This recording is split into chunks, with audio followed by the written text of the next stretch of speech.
So there are a number of things that customers need to be looking at today to be able to combat the Gen AI problem, or the growth of Gen AI as it relates to synthetics and other types of frauds that we're seeing occur in the marketplace. The first is, rather simply, understand that it exists. It's the I don't know what I don't know problem. And in many of our customers, they realize that the biggest issue that they're tackling is they don't really know how to find the ghosts. We call them synthetics, so the people that don't really exist in their portfolio. So knowing that those exist and knowing that the growth rate in Gen AI related fraud has been driven exponentially in the marketplace really allows you to start this journey of being able to figure out what to do next. The second thing, and I hear this question a lot from our customers, is how do you solve it? Well, the simple answer to the question is there's no silver bullet.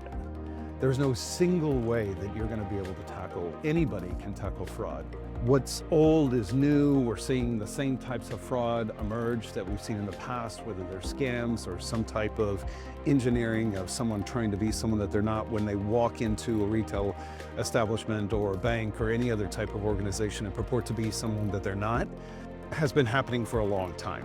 Joe is not necessarily Joe all the time unless you know who Joe is. And we've come to rely on things like documents and other types of capabilities to be able to find out whether Joe is actually a real person or Joe is actually Jim or Jane or anybody else in between, hence the problem with synthetics. The next thing that you really have to think about, not only is you don't know what you don't know and that there's no silver bullet for determining it, is to come up with a layering strategy that's specific to the organization that allows you to be able to think through, what am I trying to achieve?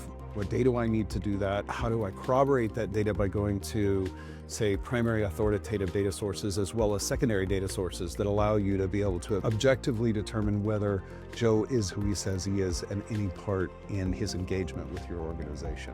And then last, you have to understand that you're going to make some mistakes. You're never going to catch all the fraud.